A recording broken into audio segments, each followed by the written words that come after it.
Public Sénat, avec le concours de Pleinchamp.com et Agrica Prévoyance, présente Salon ouvert.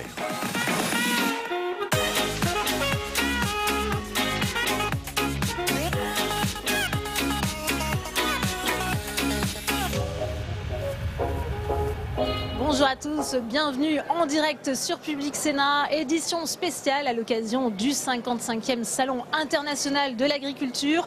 La plus grande ferme de France a ouvert ses portes ce matin, porte de Versailles à Paris. Toute la rédaction de Public Sénat se mobilise pendant 6 jours pour vous faire vivre cet événement. Des éditions spéciales, des directs, des magazines, des documentaires dédiés à ce monde agricole à qui, vous le savez, Emmanuel Macron a demandé de faire sa révolution. On va largement en parler pendant cette émission. Pour m'accompagner aujourd'hui, Tam Tranui et Saveria Rojek sont en direct des allées du Salon de l'agriculture. Elles vont nous faire vivre les coulisses de ce salon qui a été inauguré ce matin par Emmanuel Macron dès 7h45. Le chef de l'État attendu de pied ferme par les agriculteurs. Il a commencé sa première visite en tant que président de la République par un petit déjeuner à huis clos, d'abord avec les syndicats et les représentants des interprofessions. Puis il s'est rendu dans le hall 1 à la rencontre des agriculteurs. Un accueil marqué, vous allez l'entendre, par des sifflets. Il a été pris à partie par des jeunes agriculteurs. Vous l'entendez, ces jeunes agriculteurs.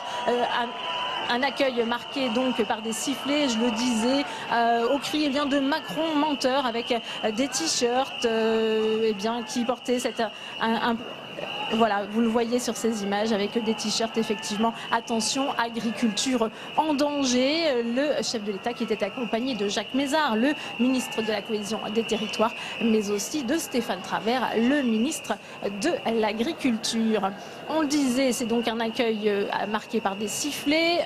Les jeunes agriculteurs veulent maintenant des actes. On retrouve pour en parler Tam Tranui. Oui, Delphine, effectivement, Emmanuel Macron a été hué ce matin lors de sa visite du hall 1, ce hall qui est le hall principal du Salon de l'agriculture. Toutefois, ces huées sont à relativiser. Il y avait quelques dizaines de personnes qui huaient Emmanuel Macron, même si, effectivement, c'était extrêmement sonore. Nous avons pu retrouver un certain nombre de personnes qui ont hué Emmanuel Macron, notamment les représentants des jeunes agriculteurs, ce syndicat de jeunes agriculteurs qui en veulent beaucoup à Emmanuel Macron quant à la programmation de la sortie du glyphosate d'ici 5 ans pour l'Union européenne, qui ont également toujours de très grandes inquiétudes par rapport à l'accord de libre-échange avec le Mercosur et la possibilité notamment que certaines viandes entrent sur le marché français. Certains nous disent c'est d'ailleurs déjà le cas. Néanmoins, pour le reste, à noter que la visite d'Emmanuel Macron s'est relativement bien déroulée. Il faut dire qu'elle se déroule sous haute sécurité, qu'il est très difficile d'accéder au chef de l'État. La visite, en tout cas, s'annonce longue. On annonce une visite qui devrait durer 11 heures. Emmanuel Macron veut ici battre des records pour dire qu'il est au contact du monde agricole. Et à noter que nous avons également rencontré tout à l'heure des élus qui l'attendent de pied ferme, notamment des élus du Gers qui sont très mécontents par rapport à la nouvelle carte des zones défavorisées qui vont amputer un certain nombre d'éleveurs de subsides de l'Union européenne. Ils sont assis et ils attendent Emmanuel Macron derrière une banderole pour dire leur colère. Merci à vous, Tam, et on vous retrouvera tout au long de cette édition. Alors, mes invités sur ce plateau, j'ai le plaisir d'accueillir Christiane Lambert. Merci d'être avec nous. Vous êtes la présidente de la FNSEA. Vous allez nous dire dans un instant ce que vous avez pensé de cet accueil réservé aux jeunes agriculteurs à Emmanuel Macron. Également avec nous sur ce plateau, Laurent Pinatel. Bonjour. Vous êtes le porte-parole de la Confédération paysanne. J'accueille également Bernard Lannes. Bonjour, président de la coordination rurale. Notre expert, Olivier Allemand. Bonjour. Merci d'être avec nous, spécialiste agriculture et territoire pour Public Sénat, et Sophie Primas, vous êtes sénatrice LR des Yvelines, présidente de la commission des affaires économiques de la Haute Assemblée. Merci à tous les 5. Christiane Lambert, on a vu un accueil un peu chahuté ce matin pour Emmanuel Macron. Il n'avait pas su, jeudi, en recevant les jeunes agriculteurs, désamorcer cette crise? Jeudi, il a accueilli les jeunes agriculteurs à l'Élysée. Il a fait un discours très tonique en précisant un certain nombre de choses de son discours des vœux, et puis il a invité les jeunes agriculteurs à une transformation de l'agriculture. Mais les jeunes agriculteurs lui ont rappelé, déjà à l'Élysée, lui rappellent ce matin que ça ne peut pas se faire dans un climat de confiance et sans aussi des conditions économiques meilleures, notamment en termes de revenus. Et pour faire de revenus quand on est agriculteur, il y a plusieurs éléments. Il y a d'abord les prix payés des produits. Il y a également le niveau de charge, de train de charge que nous avons en France, qui est quand même très élevé. Et puis il y a le maintien des soutiens. Il y a des inquiétudes par rapport à la PAC, des retards de versement, mais aussi des suppressions de certaines mesures. Et puis cette difficulté des aides défavorisées simples. Donc rappeler à la réalité, un discours de vérité. Puis le salon d'agriculture, c'est toujours un moment où les élus politiques vont au contact des agriculteurs. Il n'y a pas de filtre, c'est en direct. Et donc j'espère qu'il y a eu explication. J'ai découvert les images ici. J'espère qu'il y a eu explication franche entre eux. Laurent Pinadel, ça ne nous a pas surpris finalement cet accueil ce matin. Vous étiez aux côtés du chef de l'État.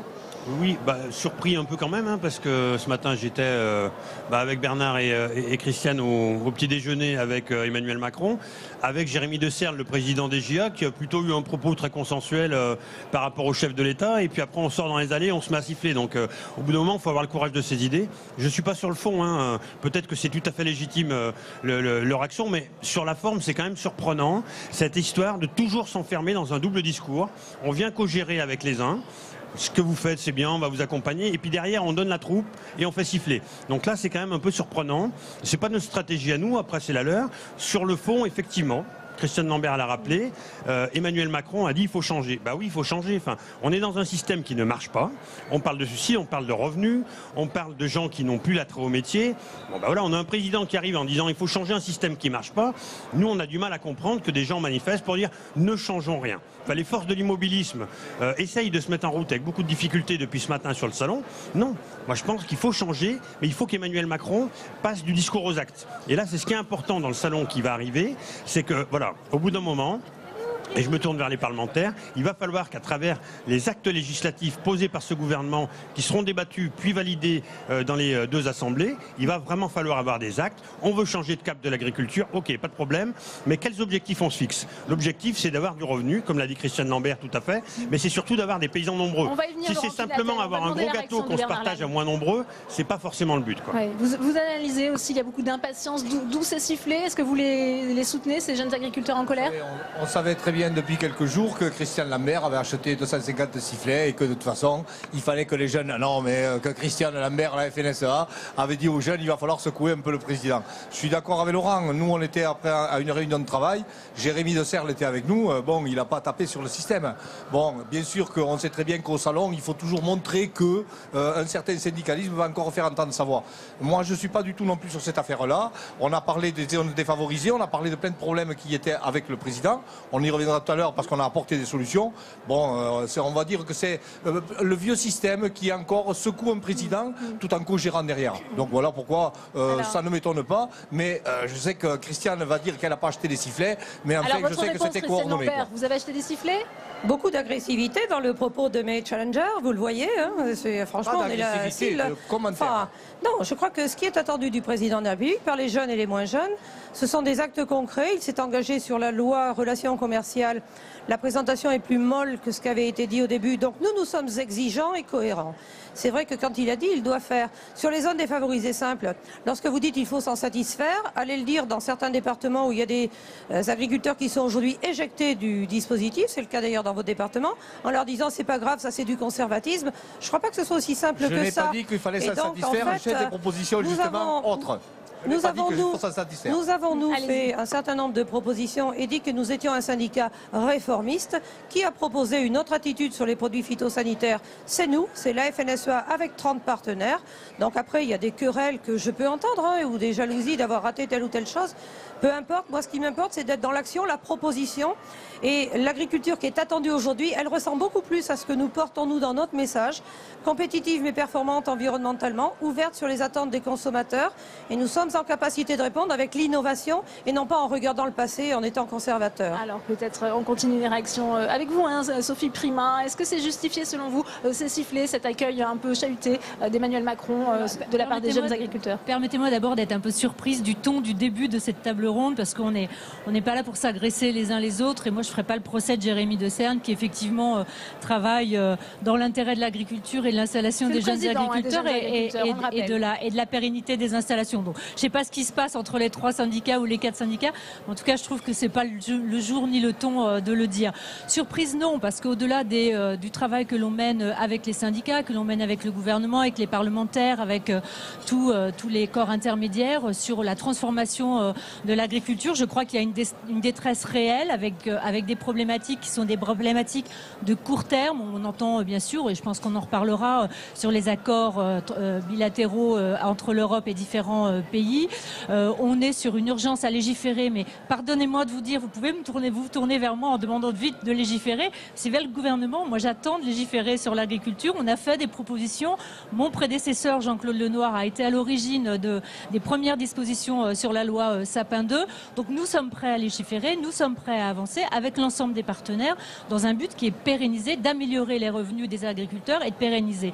Mais nous aurons au Sénat un regard qui est un regard comme d'habitude, à la fois constructif et critique, pas pour s'opposer, mais pour être sûr que les mécanismes qui nous sont proposés pour pérenniser le revenu des agriculteurs sont des mécanismes qui n'ont pas d'effet pervers. Et pardonnez-moi de vous dire également que nous sommes très très attentifs à ce qui se passe en Europe et on voudrait bien là que les parlements nationaux aient leur mot à dire dans les négociations européennes. Alors justement, on va retourner voir Tam Tranui puisqu'elle a les explications pourquoi Emmanuel Macron a été sifflé. Elle était aux côtés de Frédéric Arnoux, c'est le président des jeunes agriculteurs de l'Île-de-France. On l'écoute. Frédéric Arnoux, tout à l'heure, vous avez fait siffler Emmanuel Macron. Pour quelle raison? Aujourd'hui, on est venu lui montrer que voilà, on ne peut pas l'accueillir tranquillement sur notre salon, chez nous, parce qu'on est chez nous ici. On ne peut pas l'accueillir tranquillement en sachant dans quelle conjoncture économique et dans quelles difficultés on est, toute la profession, toute filière confondue. Quelles sont vos difficultés justement et quelles sont vos revendications? Nous aujourd'hui, plus particulièrement, on vient revendiquer sur la filière céréalière notre manque de compétitivité. Moi je vais vous donner en 2 mots. Aujourd'hui je devrais vendre mon blé 160 € la tonne, je le vends 140. Je vous laisse faire le calcul sur 200 hectares, la perte économique que ça représente sur une année. Emmanuel Macron vous a reçu cette semaine à l'Elysée. Aujourd'hui, il devrait passer 11 heures au salon. Est-ce que vous pensez que c'est un président à l'écoute, suffisamment à l'écoute? Ouais, non, mais enfin, moi j'entends même dire qu'il veut battre le record du temps passé au salon. En fait, nous, on s'en fiche. Il peut passer. Moi, je préfère qu'il passe 2 heures et qu'on en ressorte avec des choses concrètes et une vraie ligne de conduite. Mais voilà, c'est pour passer 12 heures et aller se balader et tapoter le cul des vaches et aller boire un coup à droite à gauche. Bon, nous, c'est pas comme ça qu'on le perçoit, quoi. Moi, je m'en fiche qu'il passe 12 heures ou 2 heures. Ce que je veux, c'est qu'il en ressorte quelque chose et qu'ils se rendent compte surtout de la difficulté. Des agriculteurs, et c'est le message qu'on est venu lui faire passer aujourd'hui. On est fauchés comme les blés. Olivier Allemand, qu'est-ce qui représente exactement, on vient d'entendre Frédéric Arnoux, parce qu'il y avait une dizaine seulement de jeunes agriculteurs qui ont un peu chahuté ce matin Emmanuel Macron. Est-ce que c'est le sentiment qui domine chez les jeunes?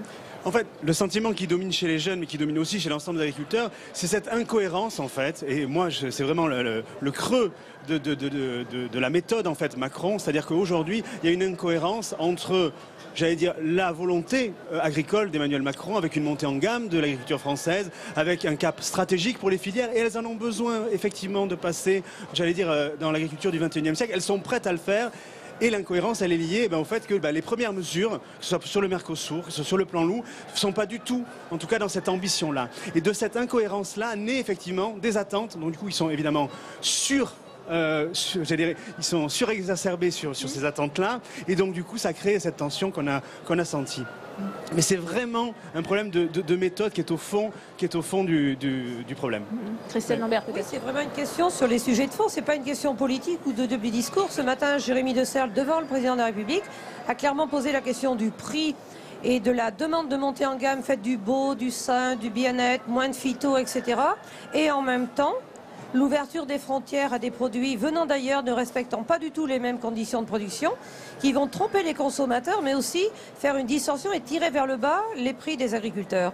Et puis, là, vous citez un cas, mais ce matin, j'ai assisté à une interpellation très vive de M. Macron par des éleveurs à propos du loup. Dire le pastoralisme doit être remis au centre, le pastoralisme et l'élevage doivent être au centre de la montagne. Et en même temps, le plan loup sort. On va en parler plus tard, si vous voulez bien, Christelle Lambert, du plan loup, car je sais qu'il en a été beaucoup question ce matin. On retrouve à présent Saveria Rojek avec François Patria. C'est le président du groupe En Marche au Sénat, conseiller d'Emmanuel Macron sur ces questions agricoles. Bonjour François Patria, merci de répondre à nos questions. Vous accompagnez Emmanuel Macron pour cette journée de visite au Salon de l'Agriculture. Le chef de l'État qui à l'instant vient de recevoir un accueil, on l'a vu, un accueil un peu agité. Écoutez, le président de la République, il est là depuis 7h30 ce matin. Il a rencontré les syndicats, il a rencontré déjà un certain nombre de responsables professionnels, il a rencontré des élus. J'ai passé 1 heure avec lui depuis ce matin. Et il y a eu au milieu, 2 ou 3 minutes où il y a eu quelques sifflets, mais dans l'ensemble, et je pense que dans l'ensemble du salon, le président sera bien accueilli. Parce que c'est pour lui le salon de l'engagement où il veut montrer que les territoires ruraux, l'agriculture en particulier, font partie des forces économiques qu'il entend défendre et promouvoir. Justement, François Patria, quel message Emmanuel Macron est-il venu délivrer aujourd'hui aux agriculteurs? Il est venu délivrer un message de réalité, de responsabilité. L'agriculture aujourd'hui traverse, comme depuis déjà longtemps, des crises difficiles, des crises structurelles, conjoncturelles. Ces crises, on peut les surmonter qu'en affrontant réellement le réel et les nouveaux challenges qui se posent à ce pays. Le challenge aujourd'hui, vous l'avez compris, c'est le libre-échange à travers le Mercosur. La France veut redevenir un des premiers. Elle a perdu des places en termes de capacité exportatrice. Si la France veut retrouver sa capacité exportatrice, elle doit accepter aussi une forme de libre-échange. Si on veut pouvoir vendre, de la viande, des fruits, des céréales, du vin, du camembert ou des fromages, il faut accepter d'échanger avec d'autres aujourd'hui. Je crois que c'est ce message qui est un message au fond, que parfois le monde agricole n'aime pas entendre, mais qu'il entend faire passer. Justement, vous venez d'en parler, le Mercosur, les agriculteurs se sont mobilisés mercredi dans toute la France contre ce traité, ils sont inquiets. Là encore, quels engagements peut prendre l'exécutif pour les rassurer? Sur le sujet Mercosur, on peut parler après de tout ce qui est l'investissement, le financement, l'installation, les structures, l'agriculture de demain. Une agriculture qui va perdre 40% des actifs dans les 5 ans qui viennent. Donc c'est une nouvelle génération. C'est à cette nouvelle génération que le président s'est adressé à l'Elysée. Le Mercosur. Il y a déjà aujourd'hui, avec les pays d'Amérique du Sud, des tonnages d'échanges qui sont faits. Ils sont ne sont pas très bien contrôlés en termes de qualité et en termes de standards européens. Et leur taux aujourd'hui de taxes est à 25%. Alors quel est l'enjeu? En 2024, c'est dans 6 ans, cet accord Mercosur permettra de baisser les taxes de 25 à 7%. On est d'accord. Dans le même temps, nous gagnerons des parts de marché sur ces territoires. Et aussi, il y aura une garantie sur le standard européen, rassurer le monde de l'élevage en disant il y a déjà des échanges, il y aura des échanges qui peuvent s'accroître avec ces pays, mais dans le même temps, et en même temps, écoutez bien, la France vient d'ouvrir pour 1 million de tonnes de marché potentiel sur le Moyen-Orient, sur le Maghreb, sur l'Asie, sur le Japon et sur la Chine. Donc je crois que c'est ce discours qu'il faut tenir. Et ceux qui par rancœur, par esprit politicien, essayent de montrer aux Français qu'on va avoir demain des bœufs aux hormones, des poulets à l'eau de Javel, alors que les standards européens devront être respectés pour pouvoir être aujourd'hui des produits importés, et de nature à les rassurer. L'autre grand sujet d'inquiétude aujourd'hui dans le monde agricole, c'est la carte des zones défavorisées. Elle est en train d'être remise à plat. Est-ce qu'on sait aujourd'hui combien de communes vont sortir du dispositif? Le ministre parlait de 1200 communes. Voilà. Cette carte, je le redis, on l'a dit déjà, elle date de 40 ans. Depuis, les modes de culture, les structures dans ces territoires ont changé pour la plupart. En nombre de communes et en nombre de bénéficiaires, il y aura plus de bénéficiaires et plus de communes. 1200 qui sortent, 4000 qui entrent. Je prends l'exemple de la Bourgogne, aujourd'hui, que je connais un peu mieux. Il va y avoir demain 283 communes en plus sur le territoire bourguignon. Donc il y en a en Côte d'Or 57 qui vont sortir, mais 79 qui vont entrer. Et ça doit correspondre aujourd'hui à la réalité. Donc il faut le regarder, je crois qu'il faut regarder ça à travers les chiffres, à travers les indicateurs, et puis faire en sorte que, globalement, en nombre de bénéficiaires et en nombre de communes, il y aura des gagnants. Très bien, merci. Aujourd'hui s'expriment ceux qui perdent, ceux qui vont sortir. Mais ceux qui entrent, vous ne les entendez pas parler aujourd'hui. Vous les entendez pas. Très bien, le message est passé en tout cas. Un message d'espoir pour l'agriculture. On a un président qui, sans démagogie, sans flatterie, parle aux agriculteurs de leur avenir avec les réformes qu'il faut faire. Moi, je soutiens Emmanuel Macron depuis 3 ans parce que c'est lui qui apportera les réformes à ce pays. Très bien, merci. Le message est passé. Merci beaucoup François Patria d'avoir répondu à la question. Merci. Merci à vous, Saveria. Et j'accueille sur ce plateau Jean-Baptiste Moreau. Merci d'être avec nous. Vous êtes député La République En Marche de la Creuse. Vous êtes le rapporteur à l'Assemblée nationale du projet de loi sur l'alimentation. Vous êtes vous-même éleveur. On a entendu ce matin et on était en train de commenter cet accueil un peu musclé d'ailleurs par les jeunes agriculteurs du chef de l'État. Comment l'avez-vous vécu ? Non, mais c'est normal, il y a une inquiétude qui s'exprime. Je veux dire, voilà, il y a aujourd'hui une crise dans le milieu de l'élevage, mais qui date pas d'hier. Et là, c'est qui date d'il y a plusieurs années, notamment dans l'élevage bovin-viande, où on connaît des situations difficiles, et notamment économiques au niveau des exploitations depuis bientôt 10 ans, j'ai envie de dire. Donc on comprend les inquiétudes et les frustrations qui peuvent s'exprimer. Après, le chef de l'État a, je pense, déjà jeudi, lors de la réception des jeunes agriculteurs, rassurer un petit peu. Là, aujourd'hui, j'étais avec lui sur le stand de l'interprofession où on a discuté avec le président de la Fédération nationale bovine, où on a eu un échange voilà, vif, mais où on s'est dit les choses, parce que le président de la République, comme nous, on enlève tout ce qui était sous les tapis depuis de nombreuses années. Alors, c'est sûr que ça déménage un peu de poussière, ça fait tousser parfois, mais je pense que c'est utile de voir les choses en face et de ne pas se masquer, de ne pas se voiler la face. C'est utile, Laurent Pinatel. On sait qu'Emmanuel Macron a demandé justement aux agriculteurs de faire leur révolution. Est-ce qu'ils y sont prêts, les agriculteurs ? C'est pas une histoire d'être prêt, c'est déjà une histoire. Quelle est la vision agricole d'Emmanuel Macron ? Et puis de ceux qui vont mettre en œuvre. On commence à la voir, Laurent Pinatel, oui, cette mais par vision. contre, est-ce que Stéphane Travert est au courant de la vision agricole d'Emmanuel Macron ? Ça, c'est une question dont il est légitime de se poser. On a du mal à voir, au bout d'un moment, un discours assez séduisant, assez habile à Rungis, un discours idem à Saint-Genès-Champanel. Au bout d'un moment, on ne va pas se payer de mots, quoi. Il va falloir passer aux actes. Et nous, ça nous inquiète beaucoup.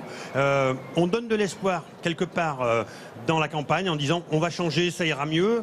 Et là, ça va bientôt faire 1 an et ça patine. Donc là, il y a un vrai problème. Pour revenir sur l'intervention du président des jeunes agriculteurs Île-de-France, effectivement, il y a un gros problème sur le cours des céréales. Donc là, on s'attaque quelque part à la conséquence. Il y a un problème de cours. Qu'est-ce qu'on fait ? On attend du président qu'il remette 20 € la tonne ou on pose le problème de la cause ? Elle est où la cause du problème des céréales ? C'est qu'on est sur un marché mondialisé, on est sur un marché qui est engorgé. Donc comment on arrive à avoir une vision de l'agriculture cohérente et une vision de l'agriculture qui quelque part a une vision ? Je m'explique.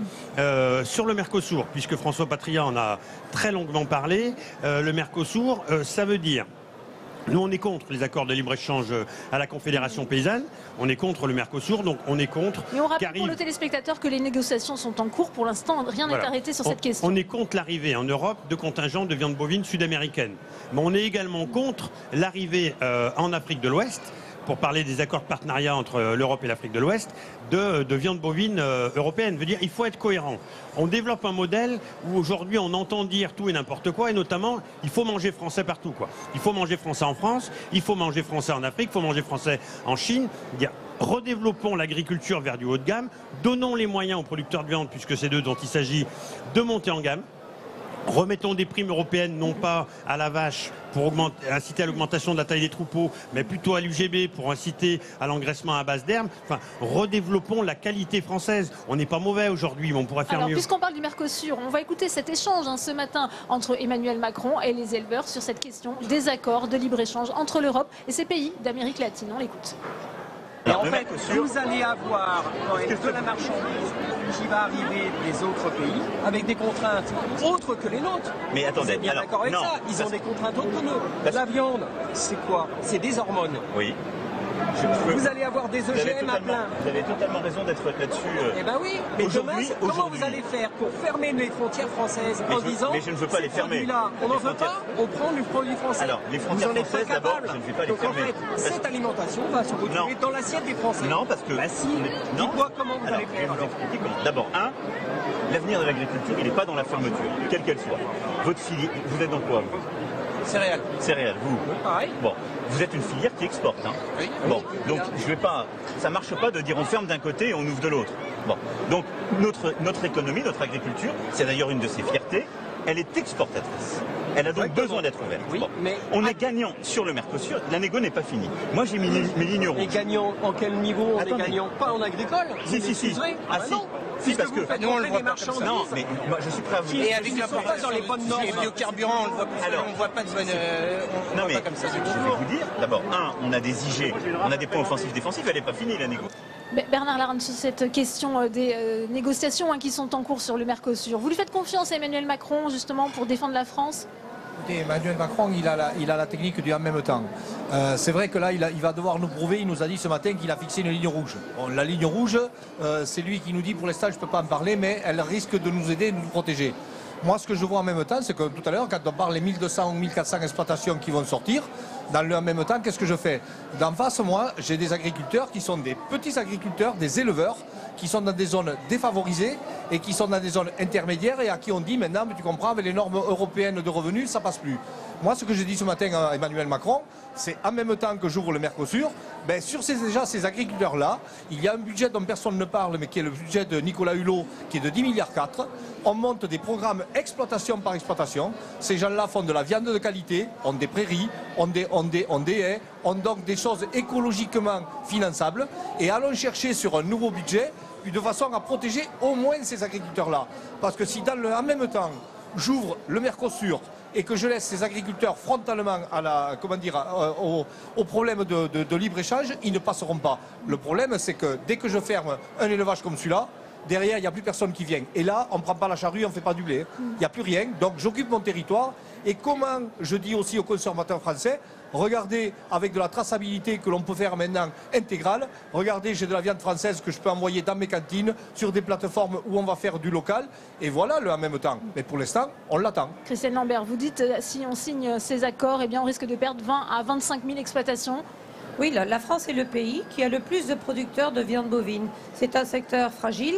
Et quand M. Macron dit aux agriculteurs qu'il a rencontrés, nous exportons, donc nous devons importer aussi, si et seulement si, ce sont les mêmes règles. Si vous mettez sur un ring de boxe un poids lourd et un poids plume, je donne pas cher pour savoir qui va gagner. Donc aujourd'hui, quand nous exportons notre blé, nos semences, notre lait, nos fromages, ils sont entendus et ils sont de haute qualité sanitaire.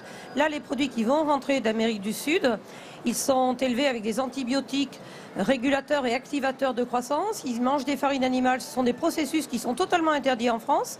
Et on n'est pas sûr d'avoir la traçabilité totale de ces produits. Donc oui, c'est vrai qu'il rentre déjà des volumes de viande d'Amérique du Sud, mais faire rentrer plus de volumes à taux réduit, c'est amplifier la concurrence sur des produits nobles qui risquent de tirer la totalité des prix vers le bas. Voilà pourquoi il y a des inquiétudes tout à fait légitimes. Le chef d'État a répondu, il n'y aura jamais de réduction de nos standards de qualité, que ce soit en termes environnementaux ou sanitaires, à travers ces négociations. Savez-vous qui donne les autorisations d'exporter? Ce sont les services sanitaires sud-américains.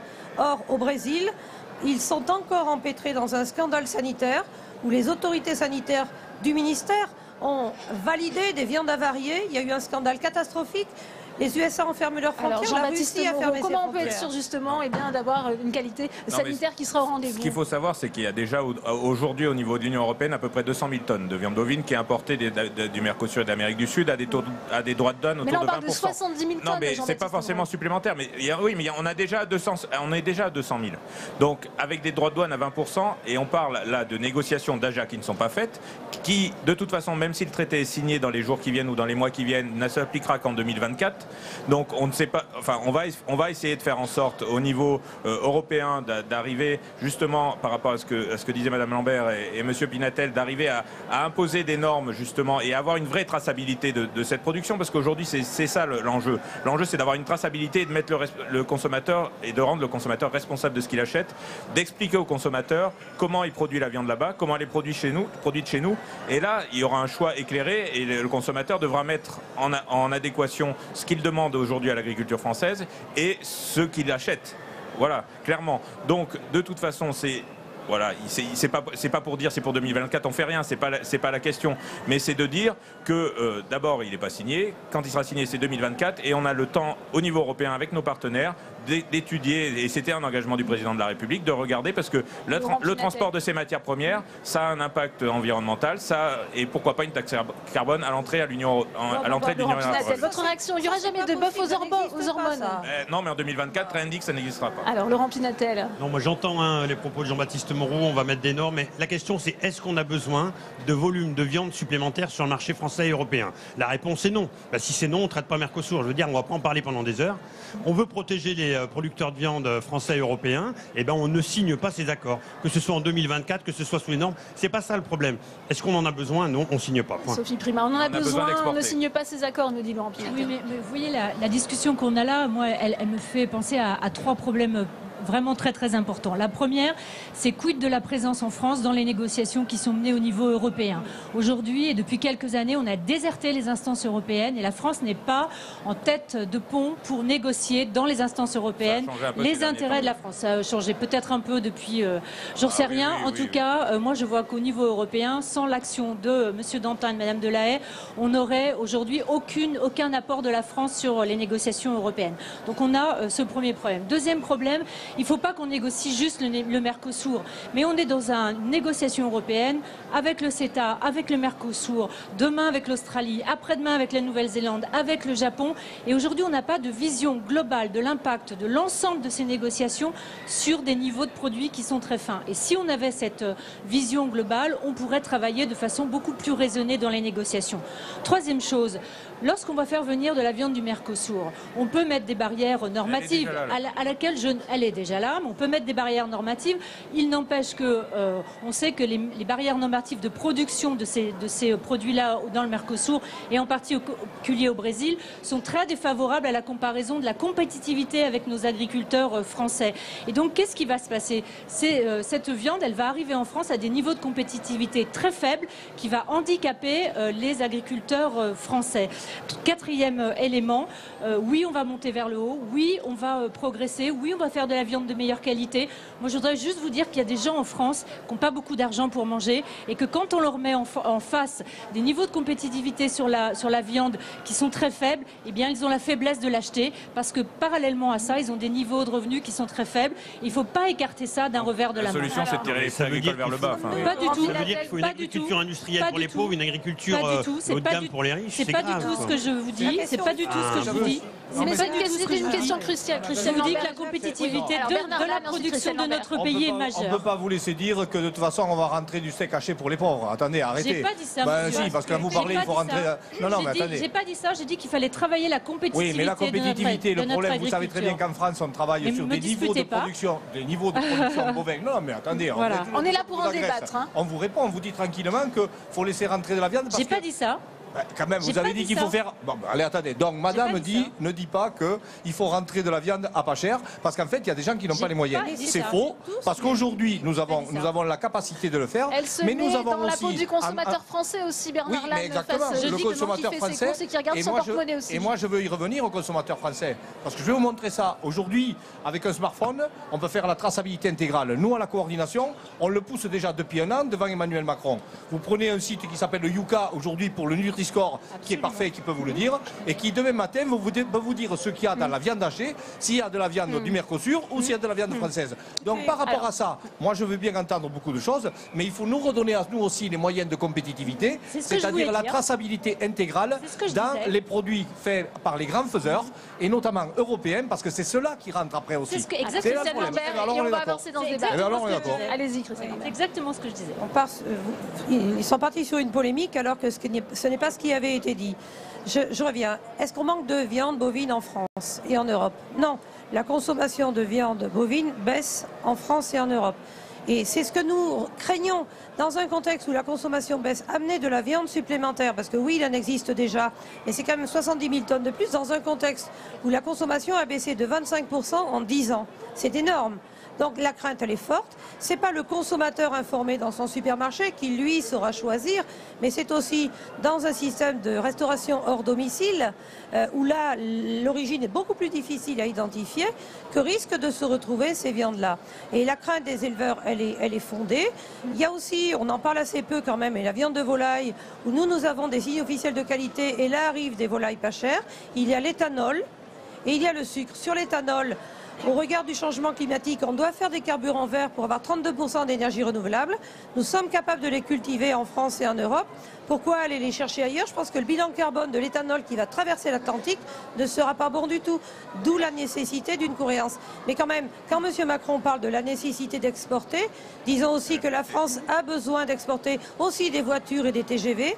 Et notre sentiment profond, à tous je crois, c'est que l'agriculture est un petit peu la monnaie d'échange, ce que l'on concède pour arriver à placer des voitures. On va avancer dans ce débat si vous voulez bien, parce qu'on va voir aussi les autres engagements d'Emmanuel Macron vis-à-vis des agriculteurs. Il les avait rappelés, c'était à Saint-Champanel, vous en parliez, dans le Puy-de-Dôme le 25 janvier dernier. Les explications de Julie Hulin. 2 mois tout juste après avoir annoncé sa candidature, c'est à Quimper qu'Emmanuel Macron avance pour la première fois ses propositions en termes d'agriculture. Le cœur de notre réponse, de notre ambition, c'est de refonder un pacte profond, un pacte social entre les agriculteurs et la société française. Son souhait, des prix qui permettraient aux agriculteurs de vivre dignement de leur travail. Pour cela, il promet des États généraux de l'alimentation. Engagement tenu. Ces États généraux se sont déroulés du 20 juillet au 21 décembre 2017 et ont impliqué 11 ministères. En a découlé la première pierre législative du quinquennat en matière agricole, le projet de loi pour l'équilibre des relations commerciales. 17 articles et 4 ordonnances, avec l'intention de mettre fin à la guerre des prix. Une loi qui devrait entrer en application à la fin de l'année. Autre grande promesse, un plan d'investissement de 5 milliards d'euros. Emmanuel Macron l'a conditionné à la définition d'un plan de filière en cours d'élaboration. Une stratégie de différenciation qu'il a réitérée lors de ses vœux aux agriculteurs. Nous aurons, dans certaines filières, des changements stratégiques à faire et certains acteurs à réorganiser. Valoriser un modèle français, tout en menant un combat pour l'ouverture. Partisan de la mondialisation, il a également exprimé le souhait d'une finalisation rapide du projet de marché commun sud-américain. Est-ce que notre philosophie sera de ne rien négocier et de nous fermer? Non. Est-ce que nous pouvons tout ouvrir sans regarder les intérêts de telle ou telle filière? Non plus. Les acteurs de la filière bovine française sont farouchement opposés à cet accord, redoutant une chute des prix alors qu'ils ont déjà bien du mal à se payer. Nombreux sont les agriculteurs français à dénoncer l'incohérence d'un président français qui semble avoir encore beaucoup de chemin à parcourir pour les convaincre.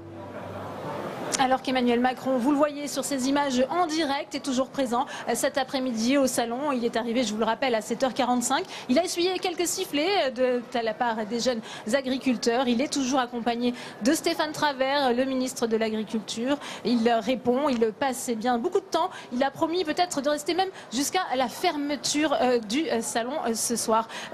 Peut-être une réaction avec vous, Jean-Baptiste Moreau, puisqu'on a vu dans le reportage de Julie Hulin la méthode d'Emmanuel Macron avec les États généraux de l'alimentation qui ont débouché sur une loi. Certains y ont vu déjà des renoncements. Non, il n'y a pas du tout de renoncement, mais il ne faut pas mettre sur les accords internationaux toutes les faiblesses qu'il y a aujourd'hui dans la filière agricole française. Clairement, aujourd'hui, on a une production qui est complètement atomisée, c'est-à-dire avec une multitude d'agriculteurs organisés en organisation de producteurs mais pas suffisamment costauds, face à une industrie agroalimentaire qui est excessivement regroupée avec des mastodontes, face à une grande distribution qui est éminemment regroupée avec 4 centrales d'achat aujourd'hui en France. Je veux dire, tant qu'on ne résoudra pas ce problème, alors la loi va servir à faire en sorte que les agriculteurs arrêtent de vendre en dessous de leur coût de production, parce qu'aujourd'hui c'est la seule profession qui vend en dessous de ses coûts de production, encadrer le travail des grandes et moyennes surfaces, mais par rapport à ça, il faut que la filière s'organise, il faut qu'il y ait des organisations de producteurs solides, il faut qu'il y ait des associations d'organisations de producteurs solides pour que, en face de ces géants de l'agroalimentaire, il n'y ait plus des organisations de producteurs qui représentent 2,5 mais peut-être 15 ou 16%. Et là, les bases de discussion et de négociation avec ces grandes et moyennes surfaces et avec ces industries agroalimentaires sera complètement différente. Il y a un effort à faire au niveau de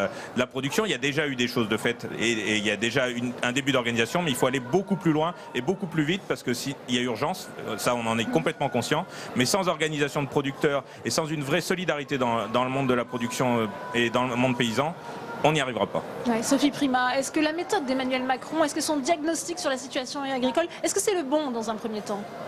Le diagnostic, il est très bon, je pense, puisqu'il est issu de l'ensemble des professionnels qui ont travaillé ensemble.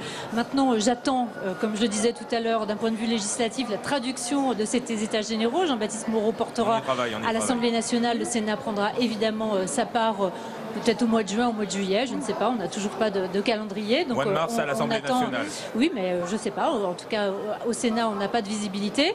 Donc on n'attend pas pour travailler, bien évidemment. Je pense qu'il y a des mesures qui sont issues des prolongations, comme je le disais tout à l'heure, de la loi Sapin 2, qui sont en train d'être mises en place. Donc nous y serons favorables et nous les appuierons.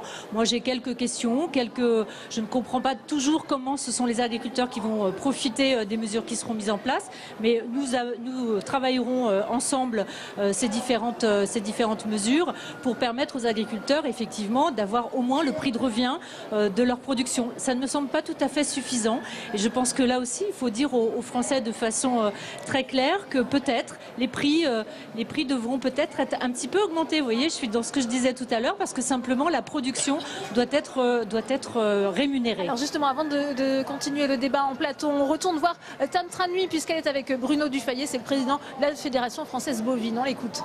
Oui, Bruno Dufayet, vous êtes également éleveur de Salers dans le Cantal. Et ce matin, vous avez pu discuter avec Emmanuel Macron, le chef de l'État. Quelle était la teneur de vos échanges? Qu'est-ce que vous vous êtes dit? Donc effectivement, on a eu une rencontre avec le chef de l'État, avec notre président, où on a évoqué bien sûr le sujet d'actualité qui est l'accord de libre-échange entre l'Europe et le Mercosur. Nous, notre objectif, c'était, suite au discours qu'avait tenu Emmanuel Macron jeudi, c'était faire part encore de quelques inquiétudes qui existent toujours sur ce sujet-là, des fortes inquiétudes pour les éleveurs, notamment sur les viandes qui vont pouvoir rentrer sur notre marché, les conditions d'élevage liées à ces viandes qui sont complètement différentes des nôtres. Aujourd'hui, nous, il a beaucoup parlé des hormones. Les hormones sont aujourd'hui encadrées par une réglementation qui date de 25 ans. Oui, il faut continuer à défendre le fait qu'il ne faut pas de viande hormonée. Mais nous, ce qu'on souhaite aussi, c'est qu'on n'ait pas de viande issue de troupeaux utilisant des farines animales, issue de troupeaux utilisant les antibiotiques comme activateur de croissance. Ça doit être aussi des pratiques qui doivent être bannies par l'Europe et qui doivent interdire aux viandes du Mercosur de rentrer dans notre territoire. Est-ce que vous avez senti le président de la République à l'écoute? Est-ce qu'il a entendu vos préoccupations et est-ce qu'il avait des réponses à vous apporter? Alors, entendu, oui, puisqu'on a échangé, donc il était à l'écoute, on lui a fait part de ces remarques-là, il en a pris acte, il est resté sur sa ligne de dire pas de viande qui serait produite dans des conditions différentes de ce qu'on connaît en Europe, donc du coup ça passe par justement l'interdiction de viande ayant consommé des farines animales ou ayant utilisé des antibiotiques comme je vous l'ai dit. Donc nous maintenant on jugera les actes, on jugera la capacité que va avoir Emmanuel Macron à porter ce discours-là au moment des négociations à Bruxelles pour dire oui ou non ça respecte ou pas les conditions. Il y avait aussi un autre sujet qui était très important, c'était l'encadrement sanitaire. Aussi, on sait qu'aujourd'hui on a un vrai problème, il y a un vrai problème de corruption au Brésil qui a débouché sur le scandale des viandes avariées. Donc on doit avoir aussi des garanties au niveau de l'Europe, des garanties sanitaires. Et il s'est engagé à ce que les mêmes garanties, que ce soit le suivi sanitaire, que ce soit les contrôles sanitaires, que ce soit la traçabilité qui existe chez nous, soient mises en place dans ces pays-là avant qu'ils nous envoient une tonne de viande. Il s'est engagé à ce qu'il n'y ait aucune tonne sous ce nouveau contingent ne puisse rentrer tant que ces conditions ne seront pas remplies. Donc nous attendons de voir. Aujourd'hui on est dans l'attente. Nous verrons par les actes, nous verrons par la position que prendra la France si oui ou non on a été entendu. L'autre problème, ça va être aussi la question de la traçabilité, de l'étiquetage, pour que le consommateur français puisse s'y retrouver et sache ce qu'il achète. Ah oui, c'est un enjeu fort. Aujourd'hui, on était sur une expérimentation autour de l'étiquetage de l'origine. On a demandé à ce que justement, on passe du stade de l'expérimentation au stade de l'obligation. Aujourd'hui, le consommateur... Aujourd'hui, une viande peut être déclarée française juste parce qu'elle est abattue en France? Non, aujourd'hui, la viande de France est née, abattue, transformée en France. Donc, il faut que viande de France, le principe de l'étiquetage qui avait été créé sous le mandat précédent par Stéphane Le Foll devienne une obligation. C'est aussi ce que doit Emmanuel Macron aux consommateurs français pour le protéger de toutes ces viandes qui pourraient arriver de différents pays. Merci beaucoup Bruno Dufayet d'avoir répondu à mes questions. Merci à vous Tam pour ce témoignage. Vous souhaitiez réagir, Christiane Lambert? Oui, revenir sur les états généraux de l'alimentation. C'est à l'actif d'Emmanuel Macron. C'est un président qui a été très volontaire en disant la guerre des prix ne fait que des perdants, c'est vrai, et les plus gros perdants sont les agriculteurs. Avoir créé les états généraux, c'est une bonne chose. 4 mois de travail, beaucoup de discussions, 11 ministères, 900 participants et un consensus. On ne peut pas continuer comme ça avec des prix toujours plus bas. La loi qui a été proposée dans les temps, je le dis, doit répondre à l'objectif. Elle a des imperfections, nous avons déjà été auditionnés et nous proposons des amendements pour l'améliorer. Nous avons proposé une panoplie d'outils. L'idée étant d'encadrer les promotions, de contester les prix abusivement bas, comme la FNSEA vient de le faire sur le Nutella, par exemple. Intermarché vient d'être amendé, d'être condamné parce qu'il a fait des prix abusivement bas. Bref, des outils qui vont permettre de le faire. Et après, il faudra aussi que les distributeurs jouent le jeu, ce qu'ils ne font pas aujourd'hui. Il faudra en même temps la loi, mais aussi un changement de comportement. Et je suis d'accord avec M. Moreau pour dire que pour que les agriculteurs puissent peser, il faudra plus de rigueur et d'organisation. Pour imposer nos coûts de production, ça ne sera pas un agriculteur tout seul en vis-à-vis d'un industriel ou d'un distributeur. C'est bien les éleveurs et les agriculteurs regroupés qui pousseront vers le haut les prix, mais aussi les consommateurs dans le pacte que veut M. Macron, qui doivent reconnaître que pour manger français et des bons produits des territoires français, ça a un prix.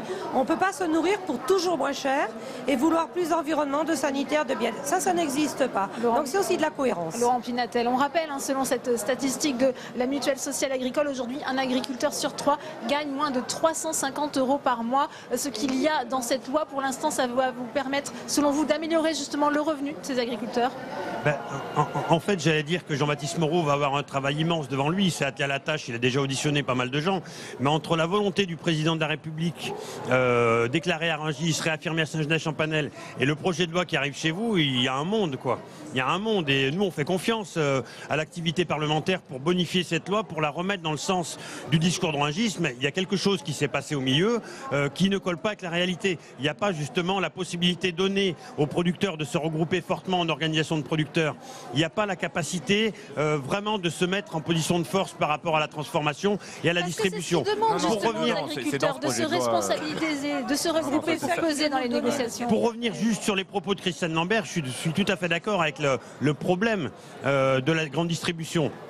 Mais il y a quand même des fortunes qui se créent dans la transformation. Enfin, au bout d'un moment, nous, quand on vend notre lait, quand on vend notre viande à des gens qui font fortune, et on revient encore devant le consommateur dire il va falloir payer plus, enfin, il faut arrêter, quoi. Il faut arrêter. Il faut vraiment répartir les marges équitablement au sein de la filière. La transformation aujourd'hui ne joue pas le jeu, et c'est le rôle aussi de la mission parlementaire, des parlementaires, que de répartir. Bernard Lannes, je ne dis pas qu'il faut vendre moins cher au même prix, je dis simplement que c'est honteux que Emmanuel Beignet de Lactalis se gave sur le dos des paysans. Et nous, la Confédération paysanne, on a pris nos responsabilités. On n'a pas signé de tribune commune avec l'ANIA, l'industrie de l'agroalimentaire, comme l'a fait la FNSEA. On a pris nos responsabilités. On a choisi le camp des paysans et des producteurs. Laurent Pinatel, on va faire agir Bernard Lannes. Tout à l'heure, quand Christiane Lambert parlait de consensus, oui, moi j'étais quand on a fait tous les travaux avant de signer la charte, il y a eu un consensus qui a été un peu avec le fusil dans le dos. Et pour la transformation, une partie, notamment moi je me rappelle de certaines positions de Coop de France, et après pour la distribution. Je vous rappelle que comment il s'appelle, Leclerc est arrivé vraiment en traînant des pieds, et puis après quand on voit comment il s'est comporté avec les premières promotions qu'il a pu faire avec le marché au gras de cochon, où là le prix était vraiment outrancier pour les agriculteurs, quand après on le voit, lui encore, ouvrir une plateforme en Belgique pour dire, eh bien écoutez, messieurs les politiques, moi je m'assieds finalement sur le truc et je vais continuer à continuer comme avant. Moi je rappelle que quand j'ai signé la charte, tout le monde devait s'y tenir et c'était le début des négociations qui se terminent le 28 février.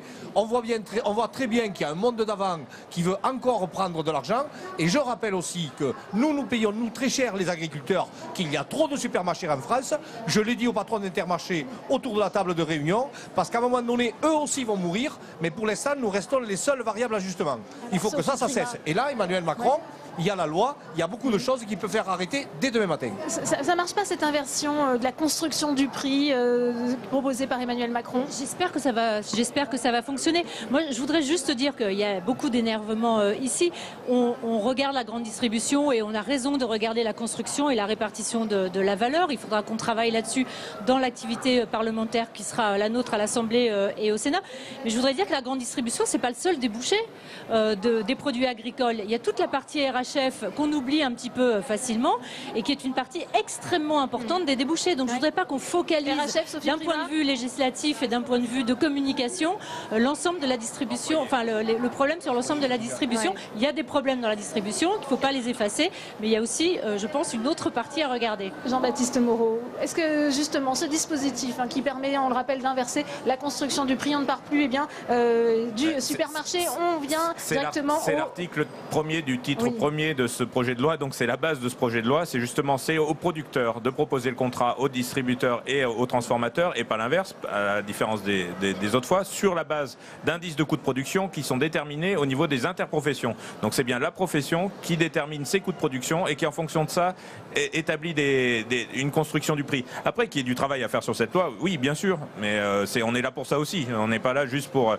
entériner un projet de loi, on est aussi là pour y travailler, et donc on a des auditions. Je pense que j'ai auditionné à peu près les 3 personnes qui sont ici, donc voilà, il y a encore du travail à faire, mais la clé de voûte c'est bien ça, mais c'est aussi l'encadrement des promotions, c'est aussi la possibilité d'avoir un médiateur qui a un vrai rôle, on va dire, dans les négociations commerciales. Il y a un ensemble de choses, ce projet de loi, il ne faut pas le réduire. Donc un travail législatif sur ce point. On va avancer parce qu'il y a beaucoup de sujets qui fâchent. On va parler du glyphosate, Christiane Lambert. On va justement voir cette interpellation ce matin du chef de l'État. Écoutez. Non, vous êtes engagé à 3 ans, au lieu de 5 ans au niveau européen. Et votre position était trop molle vis-à-vis de l'Europe. Non, parce que vous avez joué. Moi, je vous dire, je vous regarde les yeux dans les yeux. Vous êtes là où vous êtes, moi je suis là où je suis. Le glyphosate, il n'y a aucun rapport qui dit que c'est innocent. Il y en a qui disent que c'est très dangereux, d'autres moyennement dangereux. Moi, j'aurai à répondre de ce que je fais, demain, après-demain. Hein? Dans le passé, on a dit l'amiante, c'était pas dangereux. Et après, les dirigeants qui ont laissé passer, ils ont eu à répondre. Voilà. Moi, les ouvriers agricoles, les consommateurs, qui demain diront, vous aviez le glyphosate, vous le saviez, vous n'avez rien fait, ils me regarderont les yeux dans les yeux. Ils iront pas vous chercher. Non, mais d'accord. Mais vous me dites, nous on est calme. Non, mais moi, non. Attendez, vous êtes calme. Oui, je suis calme, moi. Je m'adresse poliment. Non, vous m'avez sifflé dans le dos depuis tout à l'heure. Merci pour les leçons de Non, vous m'avez sifflé dans le dos depuis tout à l'heure. Donc, monsieur, je suis content. Attendez, je suis content qu'on siffle dans le dos. Donc le calme, c'est pas vous qui le donnez. 2, vous me donnez des leçons. On est chez nous ici, monsieur. On est chez nous tous. Voilà. Ça s'appelle la France, c'est une république. Voilà. Et donc, je vous dis juste, sur ce sujet, il y a un engagement qui a été pris, c'est pas une surtransposition, ça n'est pas une loi. Nous on ne le voit pas de cette manière. D'accord. Et mais vos représentants l'ont fait. Alors attendez, je finis de vous répondre sur ce point parce qu'il est très important. Il n'y aura personne laissé sans solution. Et donc, sur le sujet du glyphosate, il est très clair, je l'ai dit, qu'on le sait, il y a 10-20% qui n'ont pas de solution. Ceux-là, on ne leur demandera pas de finir en 3 ans. Et ça, c'est ce qu'a porté la FNSEA, ce qu'elle est en train de finaliser. On le finira dans les prochains jours. Je m'engage à cela. Ce n'est pas de la surtransposition, c'est la responsabilité collective, compte tenu de ce que je viens de vous dire. Voilà pour cet échange tendu, on le voit, le sujet du glyphosate est très sensible. On va retrouver Tam Tranui avec Baptiste Gatouya, c'est le vice-président des jeunes agriculteurs, lui aussi inquiet de l'annonce de l'interdiction d'ici 3 ans, alors que l'Europe dit 5 ans du glyphosate. Écoutez. Et oui, Baptiste Gatouya qui est également céréalier dans l'eau. Vous avez réservé ce matin à Emmanuel Macron un accueil plutôt musclé. Vous l'avez hué, vous l'avez interpellé. Pour quelles raisons, quelles sont vos inquiétudes ? Alors ce matin on a accueilli Emmanuel Macron parce qu'on avait des inquiétudes, notamment sur les accords du Mercosur, sur les états généraux de l'alimentation. On avait besoin de réponses. C'est pour ça qu'une partie de notre réseau s'est manifestée fortement. Nous on avait prévu un accueil plutôt convivial avec des mascottes et du coup on avait besoin de s'exprimer. Alors une partie de notre réseau a souhaité s'exprimer aussi de cette façon-là, de façon plus audible envers le grand public. Voilà, ils l'ont sifflé, ils l'ont interpellé. Ça prouve le mal-être du monde agricole en ce moment. Ce sont des interpellations que vous comprenez ou vous personnellement vous les regrettez, vous auriez voulu que le dialogue soit plus constructif ? On les comprend. Ce qu'il y a, c'est qu'on a besoin d'un dialogue constructif. Voilà, ce matin, on a pu échanger avec le président de la République, mais pas assez suffisamment dans nos demandes. Voilà, le service de sécurité a fait son rôle. Mais voilà, on peut le regretter un petit peu. On a besoin encore de plus échanger avec lui et le ministre de l'Agriculture. Alors vous, au cœur justement de vos inquiétudes, il y a la question du glyphosate. Alors déjà, comment est-ce que vous utilisez ce pesticide au quotidien dans vos cultures ? Alors le glyphosate, ce qu'il faut savoir, c'est qu'on ne l'utilise pas tous les jours dans nos champs, un petit peu comme on essaie de le faire croire aux consommateurs. En fait, on l'utilise quand on en a besoin, comme l'ensemble des produits phytopharmaceutiques. Et du coup, nous, ce qu'on demande, voilà, il y a une sortie qui a été décidée de 5 ans au niveau européen. On ne demande pas de surtransposition française, c'est-à-dire de mettre 3 ans. Nous, on veut rester sur la règle européenne pour être mis sur les mêmes bases d'égalité que nos concurrents européens et au niveau mondial aussi. Et ce qu'on veut, c'est pouvoir continuer à assurer une alimentation de qualité et saine à à nos concitoyens. Et le glyphosate est aussi des fois utilisé dans les techniques dites de simplifier, d'agroécologie pour un petit peu aider les agriculteurs à capter du carbone de l'air dans le sol. Oui, Emmanuel Macron est lui quand même très accroché à l'objectif des 3 ans pour la France. On sait que c'était vraiment quelque chose de très important pour lui. Oui, alors ça il l'a redit et répété. Nous on ne veut pas de sortie du glyphosate tant qu'on n'aura pas, ou de produits phyto, tant qu'on n'aura pas d'alternative crédible économiquement et sanitairement sur nos exploitations. Merci beaucoup Baptiste Gatouillat pour votre réaction. Merci à vous Tam. Christiane Lambert, on voit bien que les tensions se cristallisent sur cette question du glyphosate. Est-ce que vous pouvez nous dire justement ce que vous attendez d'Emmanuel Macron? Monsieur Macron a dit très clairement lors des vœux le 25 janvier qu'il faisait le constat que dans un certain nombre de situations, il n'y avait pas de solution. Il a dit « je ne laisserai pas les agriculteurs sans solution ». L'Europe a voté 5 ans, il espère qu'on puisse faire en 3 ans, mais il a aussi parlé de dérogation lorsqu'il y a des problèmes, notamment en agriculture de conservation des sols. Et j'étais hier devant l'Assemblée générale des agriculteurs en agriculture de conservation qui sont contents de cette évolution vers du pragmatisme, mais aussi lorsque nous sommes dans des pentes. Le glyphosate, c'est la caricature de ce qu'il ne faut pas faire. Voilà pourquoi nous avons proposé à la FNSEA, avec 35 organisations, un contrat de solution. On avance, on cherche avec les semenciers et au fur et à mesure que l'on trouve, on élimine les produits qui posent le plus de problèmes. Et la solution, elle est de l'autre côté de l'allée ici, à l'INRA, où un vin est ici proposé, cherché depuis 17 ans de recherche. Ça veut dire aussi qu'on ne peut pas tout faire en 3 ans, où parce qu'il est résistant à l'oïdium et au mildiou, on peut réduire de 70% l'utilisation des produits phytosanitaires. Voilà une solution intelligente. On multiplie les solutions de ce type-là et on atteindra l'objectif. Le contrat de solution, M. Macron l'a validé, M. Hulot l'a validé, Édouard Philippe l'a validé. Nous sommes dans la proposition, nous sommes l'agriculture qui réforme et qui fait ses propositions parce que nous entendons l'opinion sur ces sujets. Jean-Baptiste Moreau, c'est vrai que vous devez nous quitter. Oui, je vais devoir m'en aller, mais je n'ai pas grand-chose à rajouter à ce que vient de dire Christiane Lambert. C'est tout à fait le propos sur 90% des sols, a priori, de se passer du glyphosate ne pose pas de problème. Sur les 10% restants, agriculture de conservation des sols, non-labour, ça pose un certain nombre de soucis. On ne peut pas laisser les agriculteurs dans des impasses techniques, c'est impossible. Donc, il faudra voir dans 3 ans où on en sera au niveau de la recherche, où on en sera au niveau de la recherche des semences, des variétés et du traitement de précision. Il faudra étudier à ce moment-là ce qu'on doit faire dans 3 ans. Oui, Bernard Lannes.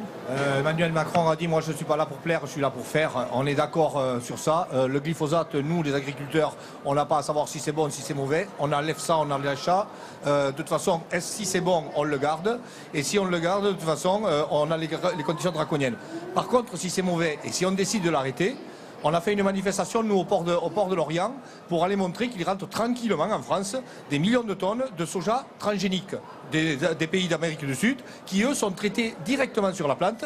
Et donc, je dis à Emmanuel Macron, profitez peut-être de ce temps pour aller vers autre chose, et notamment, avec les États généraux de l'alimentation, remettre un vrai plan protéines qui seront payés à leur vrai prix, et que ces protéines-là seront vendues à des agriculteurs français qui produiront une autre viande avec une autre qualité exigée et tracée, et là, on pourra s'en sortir. Donc, finalement, moi, ce que je dis à Emmanuel Macron, arrêtez surtout de dire au reste de la société qu'on nous stigmatise, nous les paysans, parce que nous, on est des citoyens comme les autres et on doit respecter la règle, mais lui maintenant, il n'a qu'à faire. Il y a déjà des pistes, des méthodes, des pratiques de substitution, Laurent Pinatel, pour se passer des méthodes, il faut déjà tomber d'accord sur le constat que les pesticides, ils sont avant tout dangereux pour ceux qui les utilisent. Ils sont avant tout dangereux pour les paysans et les paysannes. Donc il faut trouver des solutions pour en sortir. Non pas par un décret en disant hop on arrête et demain on passe à autre chose, mais comment on peut accompagner les gens à se désintoxiquer des pesticides. Et après, s'attaquer aussi, pourquoi on utilise des pesticides? À quoi servent les pesticides? Au-delà de leur fonction, originelle, les pesticides, c'est un outil de compétitivité. C'est-à-dire quand il y a de l'autre côté de la frontière des Pyrénées, dans le même espace économique que le nôtre, l'Union européenne, des Espagnols qui utilisent de la main-d'œuvre gratuite, quasiment des esclaves venus d'Afrique, forcément, en termes de compétitivité, on est obligé de courir après des gains, et les gains en France, ils se font avec les pesticides. Et les pesticides, ils altèrent de façon durable la santé des paysannes et des paysans. Donc il faut s'en sortir. Il y a l'INRA, je suis tout à fait d'accord avec ce qui a été dit, qui doit absolument se mettre en route vers des pratiques autres que celles d'aujourd'hui. Mais ce qui est clair, c'est qu'à terme, l'horizon de l'agriculture, c'est un horizon avec 0 pesticides. Sophie Primas. Oui, on est sur un sujet qui est éminemment polémique et éminemment épidermique, parce qu'on voit bien qu'on a un changement de société, Christiane Lambert le dit, des demandes sociétales qui vont vers une alimentation sans produits phytosanitaires, ou en tout cas avec le moins de produits phytosanitaires possible.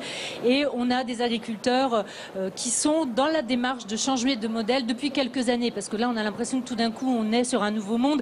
Ça fait 10 ans, 15 ans depuis le Grenelle de l'environnement qu'on a commencé à envisager des nouveaux modes de culture. Alors c'est un processus qui est long dans les esprits, qui est long dans les techniques, qui est long dans la recherche. Et la réponse à ça, c'est l'innovation. Donc on a été brutalisé dans le dernier quinquennat. Les agriculteurs ont été vraiment brutalisés avec des interdictions très très brutales et qui étaient des interdictions franco-françaises, alors qu'en Europe on n'avait pas ces interdictions, on a des surtranspositions et qui mettent à mal la compétitivité. Et je suis d'accord avec vous, pour une fois, c'est pas coutume, je suis d'accord avec vous qu'en intracommunautaire, on a des différences sur les autorisations d'utilisation des produits qui mettent à mal la compétitivité de nos propres agriculteurs ici en France. Donc je pense qu'il faut y aller avec pragmatisme. Je pense qu'effectivement, le fait d'avancer petit à petit, de regarder là où il y a des impasses et de se dire là où il y a des impasses, il y aura des dérogations d'utilisation, c'est une bonne méthode avec l'INRA, avec l'ANSES, avec tous ceux qui recherchent, avec l'IRSTEA, parce qu'aujourd'hui il y a des solutions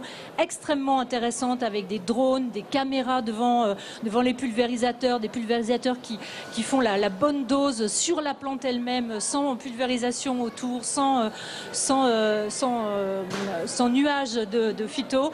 Donc on est vraiment aujourd'hui sur une amélioration, mais qui n'est pas l'amélioration macronienne, hein, pardon Jean-Baptiste, mais qui est quelque chose qui est une lente transformation de nos systèmes de production. Et je sais que vous devez nous quitter. Oui, je dois vous quitter parce que je dois rejoindre pour déjeuner le président de la République. Donc, non, juste histoire de dire que la montée en gamme, elle est nécessaire, elle est déjà effectivement en cours. Je suis d'accord avec Madame la sénatrice. On a déjà beaucoup progressé sur la diminution des produits phytosanitaires. Quand on parle de compétitivité, il faut faire très attention. Certes, il y a des gains de compétitivité à avoir sur l'agriculture française, mais ce qu'on veut, c'est conserver nos exploitations à taille humaine et nos exploitations familiales.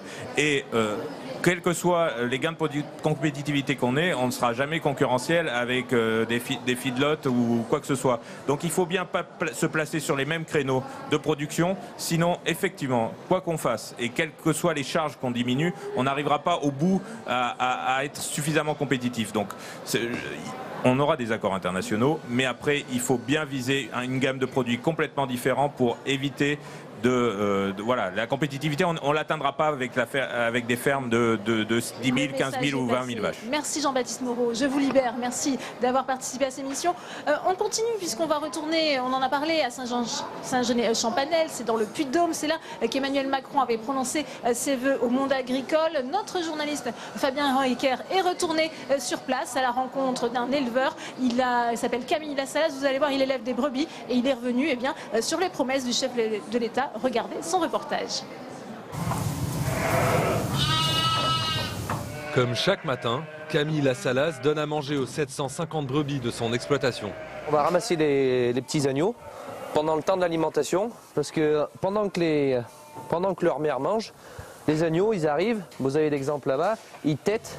Les agneaux sont tenus à l'écart afin que les brebis puissent manger sans être dérangés. Quant au fourrage, il est produit sur la ferme. On essaye de faire des fourrages qualité, c'est-à-dire des fourrages feuillus, parce que c'est dans la feuille où on va retrouver la plus forte valeur alimentaire en fait. Une exigence de qualité pour laquelle cet éleveur du Puy-de-Dôme ne compte pas ses heures. Quand je vois qu'on attaque les journées à 6h30 le matin, des fois à minuit le soir, je suis encore là en période de mise bas. Son quotidien, Camille Lassalas a eu l'occasion de le raconter au président de la République. C'est ici, sur la commune de Saint-Genès-Champanel, qu'Emmanuel Macron est venu formuler ses vœux au monde agricole le mois dernier. Au premier abord, c'est un président qui est très avenant, qui parle bien tout ça. Mais bon, c'est ce que je dis, je lui ai parlé, tout ça. Il m'a écouté, mais ce qu'il s'en souvient toujours actuellement, je pense pas. Honnêtement, je pense pas. Ouais, merci, au revoir. Merci. La rencontre a laissé un goût amer à Camille Lassalas. Loin des discours encourageants du président, il constate surtout la baisse des aides européennes. Une prime à la brebis pour la vente sous signe de qualité, ainsi qu'une prime pour les jeunes agriculteurs, ont été supprimées en 2018. On nous dit d'installer des jeunes pour reprendre la suite de ces exploitations. Mais le problème, c'est que, comme je disais tout à l'heure, on les aide pas financièrement. Moi, je pense que les politiques, ils ne se rendent pas compte sur le terrain. C'est ça, le gros problème. Autre motif d'inquiétude pour cet éleveur, le loup.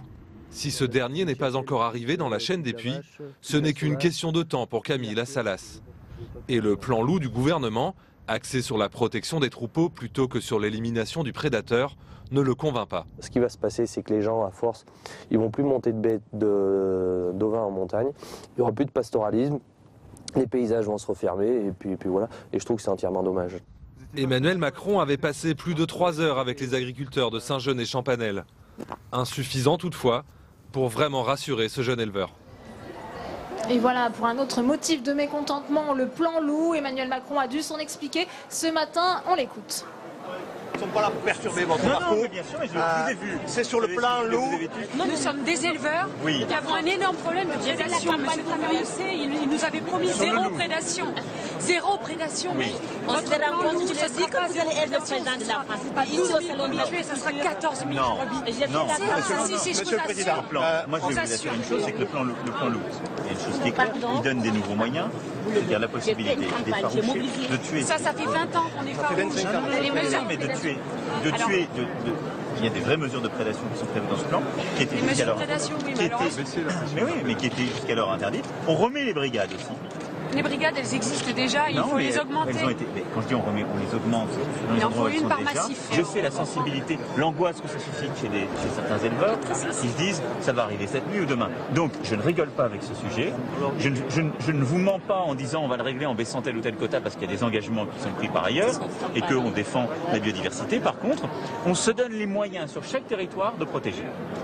Et donc, de tracer, d'avoir des brigades, et en effet, il en faut autant que nécessaire. Et nous autant que nécessaire. C'est pas prévu dans le plan, c'est laissé à la main des préfets. Monsieur le Président, nous demandons clairement aujourd'hui, c'est le but de notre intervention, un rendez-vous de travail sérieux pour amender le plan loup de manière officielle, Monsieur le Président.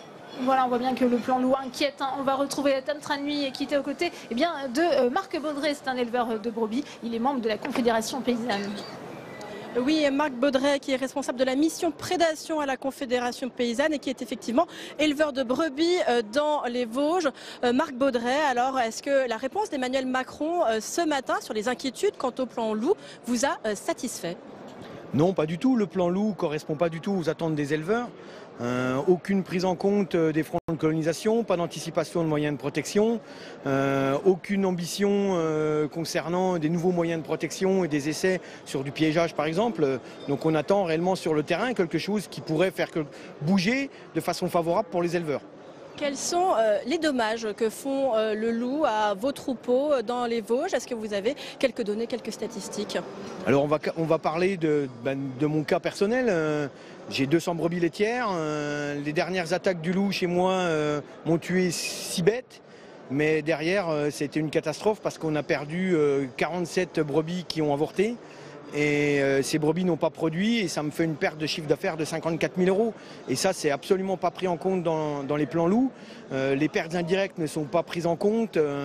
Les éleveurs doivent toujours mettre la main à la poche pour la protection à hauteur de 20%. Mais ça, c'est la partie visible de l'iceberg. La partie invisible, c'est des plafonds sur les mesures de protection des chiens, sur l'investissement. Et donc, les éleveurs mettent beaucoup plus que 20% la main à la poche.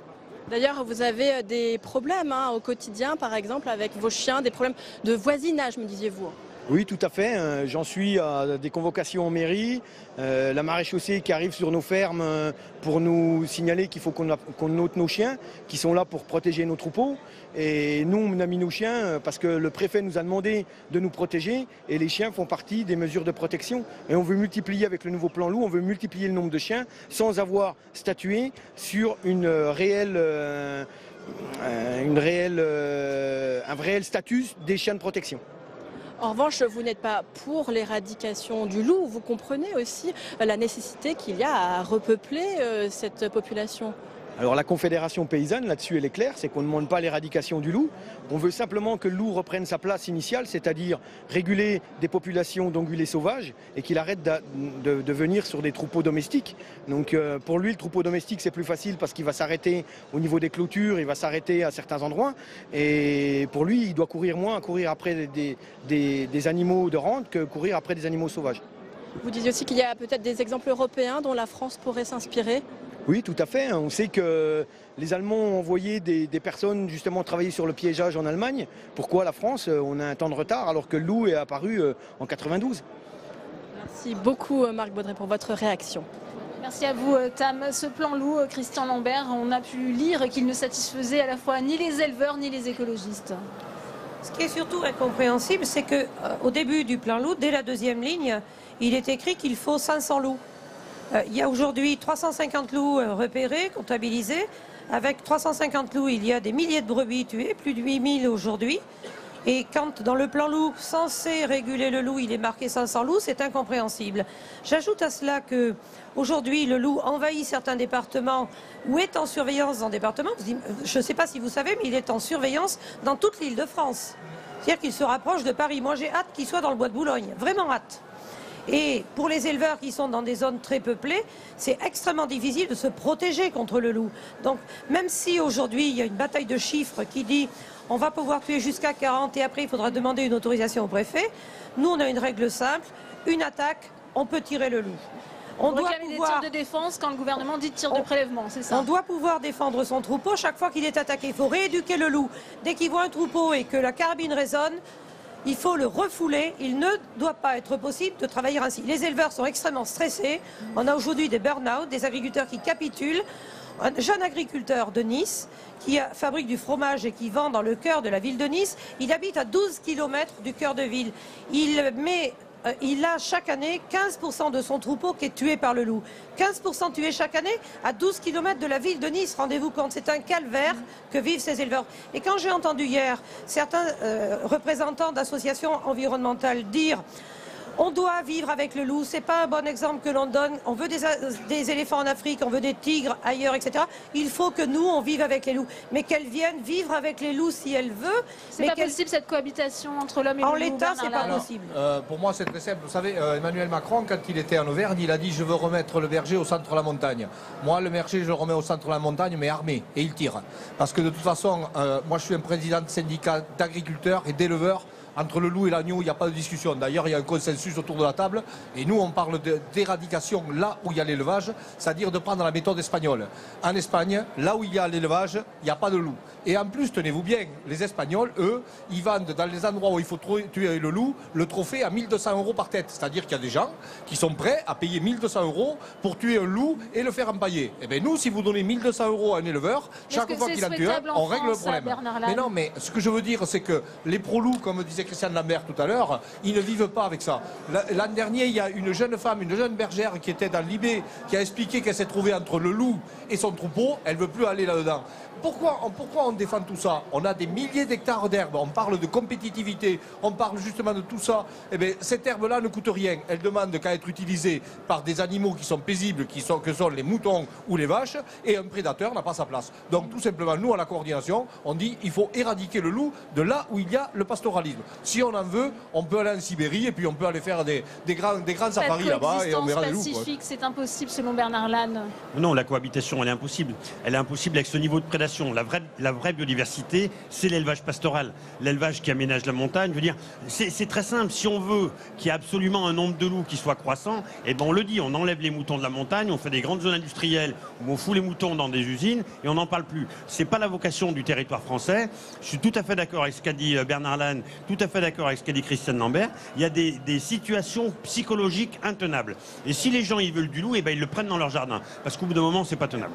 Sophie Primas. Même tonalité bien sûr au Sénat au moins, où nous ne sommes pas du tout satisfaits par le plan loup qui a été donné. D'ailleurs, nous sommes en train de faire une mission d'information qui va redonner des recommandations sur le loup, probablement dans la lignée de ce que vous dites. C'est-à-dire que le loup, il a une caractéristique, c'est un animal extrêmement intelligent. Donc si on le chasse, si on le piège, si on le chasse des zones d'élevage qui sont des zones de pastoralisme, on va réussir à le repousser, comme c'est fait effectivement en Espagne. Donc là, c'est une solution qui est urgente. Parce que vous savez, moi j'ai fait une campagne présidentielle l'année dernière. J'ai pas eu beaucoup de chance, mais j'ai fait une campagne présidentielle.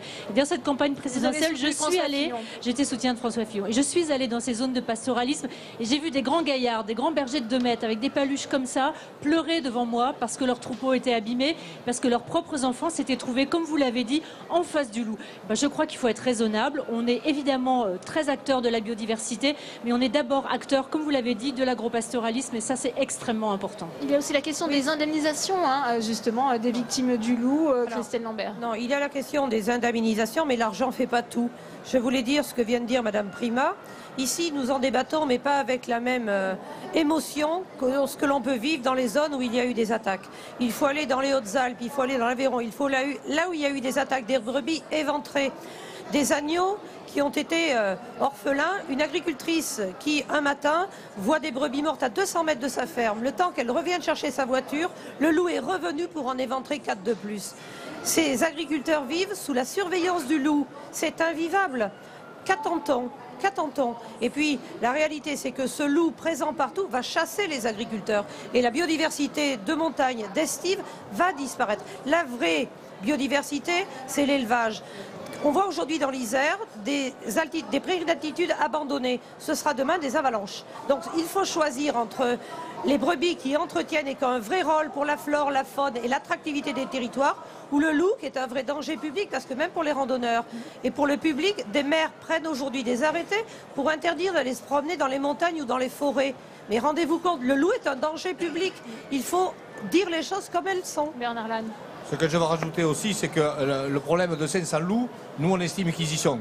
Vous savez, quand il y a 12 000 brebis qui sont attaquées, on ne peut pas avoir en France des loups 3 fois plus gourmands que dans les moyennes Il y a aussi des chiens loups, c'est toute la question. Les chiens loups, vous demanderez à Ferrus, les pro-loups qui ont introduit le loup, c'est qu'on a croisé volontairement des chiennes avec des loups, parce qu'une fois qu'au premier croisement, on récupère la prolificité de la chienne, donc au lieu d'avoir une portée avec 2 ou 3 louveteaux, on a 2 portées avec de 4 à 6. Donc dans cette affaire-là, ça a été voulu. Donc maintenant, on nous dit, ah oui, les hybrides. L'hybride n'est pas protégé par la Convention de Berne. Les loups sont arrivés d'Italie, il n'y a pas eu d'introduction. Alors, vous en avez deux lignées. Vous en avez une d'Italie, parce qu'on les a intégrés en Italie pour exploser les troupeaux de mouflons qui vivaient en autarcie et donc pour de la biodiversité. Mais après, on ne les a pas maîtrisés, parce que c'est ce qu'on redit. C'est qu'à partir du moment où vous avez des ultras qui veulent maintenant plus de 500 loups et pourquoi pas demain 1000 loups, et qui derrière disent à la population, il faut réintégrer ces grands canidés, ben ces gens-là, de toute façon, qui sont ultra minoritaires, mais derrière, moi, ce que je demande, par contre, c'est qu'en tant que syndicat,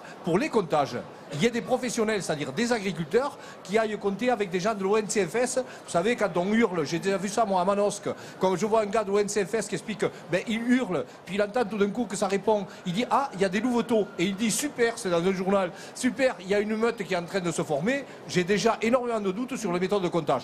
Donc il faut aussi là que Emmanuel Macron impose de la transparence, parce que ça remettra la confiance, ça aussi. Transparence et confiance. On continue de vous faire vivre ce salon en direct sur Public Sénat. On retrouve de nouveau Tantra Nuit dans les coulisses de ce salon. Vous êtes avec Jean-Luc Pruvot, il est producteur de lait.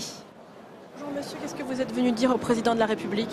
En fait, on est venu lui présenter notre marque de lait. On est 500 éleveurs sur toute la France à avoir créé la marque de lait Faire France, le lait équitable.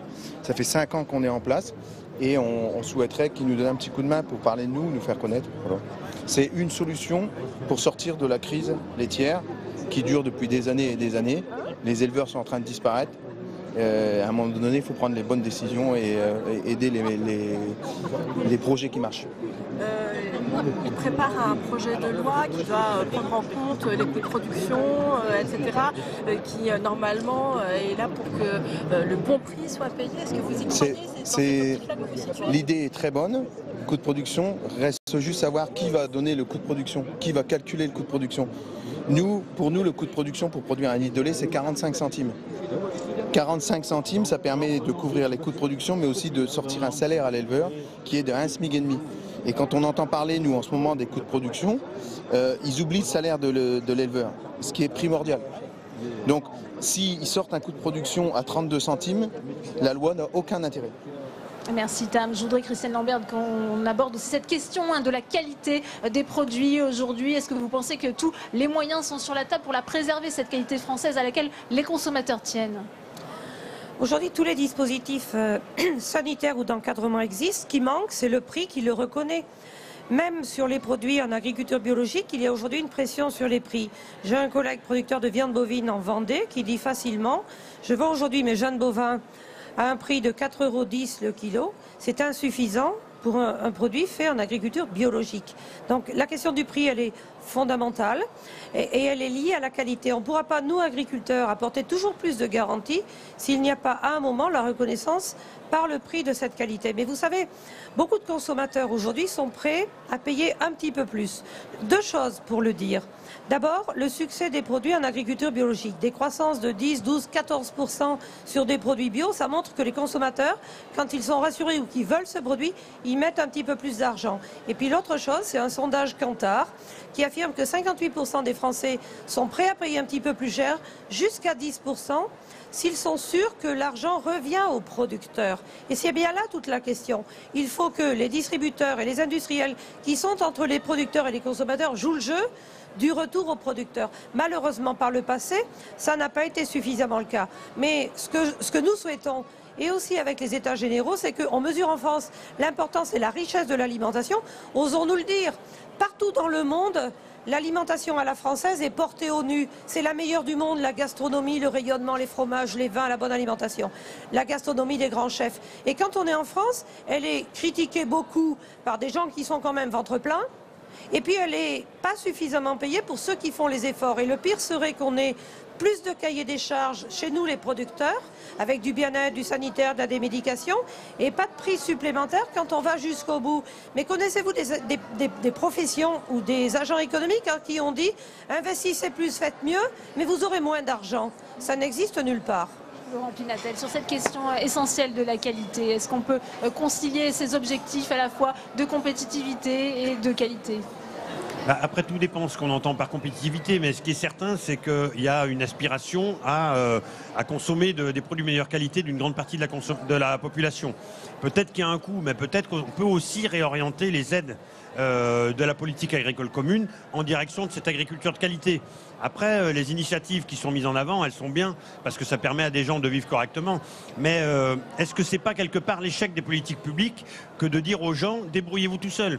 Le vivre ensemble, la façon de légiférer, c'est aussi de se dire, c'est pour tout le monde qu'il faut monter en gamme, c'est pour tout le monde qu'il faut avoir une juste rémunération.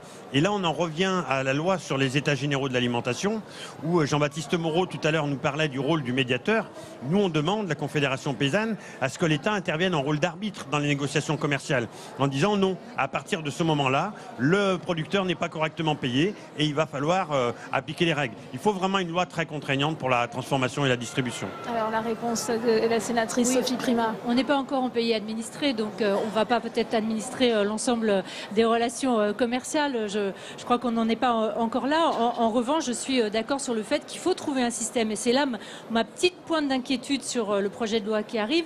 Il faut qu'on trouve un système pour qu'on soit sûr que la valeur ajoutée qui est créée, elle soit redistribuée au monde agricole. C'est extrêmement important pour assurer effectivement leur survie.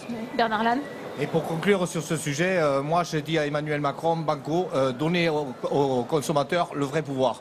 J'en reviens avec mon smartphone, j'en reviens avec mon QR code. Ça veut dire qu'aujourd'hui, par la loi, il peut obliger tous les fabricants de produits élaborés, dont certains ont des drapeaux français aujourd'hui, mais ne le méritent pas, et bien de mettre sur leur site internet toute la liste des ingrédients à la Prévert, pas la recette, mais la liste des ingrédients et la traçabilité. Et ça, si par la loi il le met, eh bien, il redonne le pouvoir au consommateur pour qu'il soit consommateur.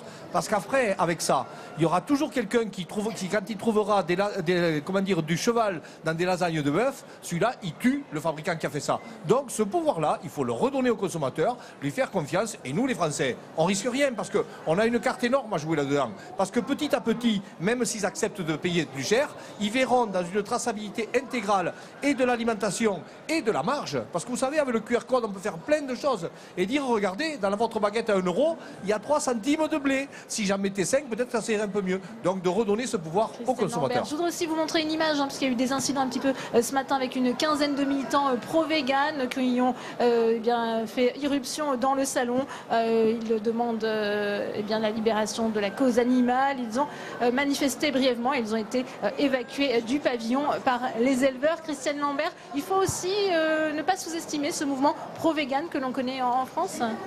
Oui. Il est justifié, il trouve ses origines aussi dans toutes ces crises sanitaires qu'on a pu connaître. Parlons chiffres, les véganes en France, c'est moins de 1% de la population. Mais mon Dieu, qu'est-ce qu'ils sont bavards! Qu'est-ce qu'ils sont bavards! Que des gens ne veuillent pas manger de viande, je respecte et c'est leur question, c'est leur façon de vivre. Mais pourquoi viennent-ils ici, dans un salon d'élevage, brandir des affiches et provoquer ainsi? Moi, j'ai mes convictions personnelles, religieuses, d'alimentation. J'embête personne avec ça. Ces militants-là cassent le moral des agriculteurs. Et ça, c'est pas normal. Ils sont extrêmement provocants. Hier, dans le métro, j'ai trouvé des tracts de propagande qui expliquaient même, et c'est risible, que les poussins à un jour savent compter jusqu'à 5. C'est écrit, j'ai le prospectus dans mon cartable. Je vais vous le montrer. Franchement, le ridicule ne tue pas, mais que des Français aujourd'hui veuillent manger bio, vegan, végétarien, ok, il y a toute la possibilité. Mais de grâce, ce prosélytisme offensif, provocateur et insultant, c'est insupportable. Ils n'ont pas leur place dans ce salon de l'agriculture, Laurent Pinatel, les pro-véganes. Non, mais moi je suis tout à fait d'accord avec ce que vient de dire Christiane Lambert. Le véganisme, il y a des gens qui ont choisi un mode de consommation, Après, là, on vient nous sortir qu'on est des violents parce qu'on assassine nos animaux, qu'après tout, on se bat contre le loup, mais que ce soit le loup, que ce soit nous qui vions abattre nos animaux, c'est pareil. Au bout d'un moment, il faut arrêter le délire.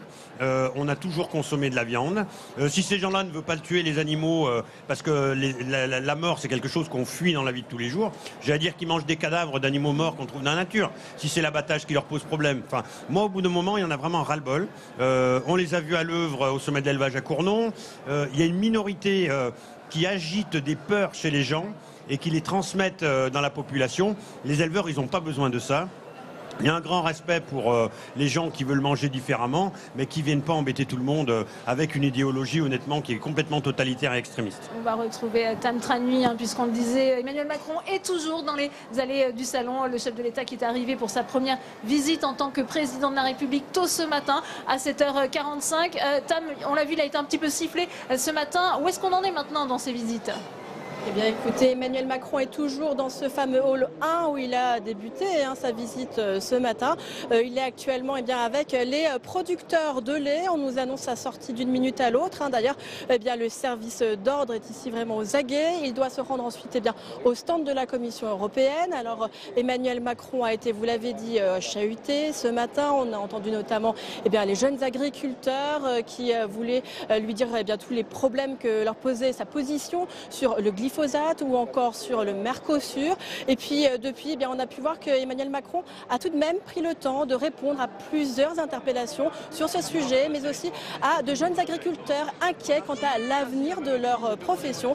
En tout cas, sachez qu'Emmanuel Macron a décidé de battre un record aujourd'hui. On annonce une visite qui a donc commencé très tôt ce matin, qui devrait se terminer tard ce soir après la fermeture du salon. A priori, 11 heures de visite pour le chef de l'État.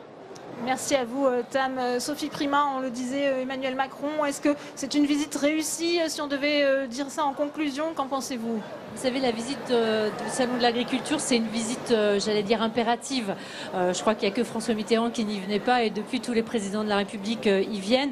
Moi, je vais finir peut-être comme on a commencé, c'est-à-dire que maintenant, on mesurera l'efficacité, on mesurera l'intérêt de cette visite, non pas au nombre d'heures passées, parce que nous y passons tous beaucoup d'heures, mais au résultat, à la fois législatif et surtout d'ici un an et plus rapidement si possible sur la vie des agriculteurs au quotidien. Oui, parce qu'on a montré les séquences où il a été sifflé, mais il a aussi été accueilli par quelques applaudissements à Emmanuel Macron. On lui a aussi demandé où était sa femme. Écoutez, cette séquence, elle a été filmée ce matin par Quentin Calmé.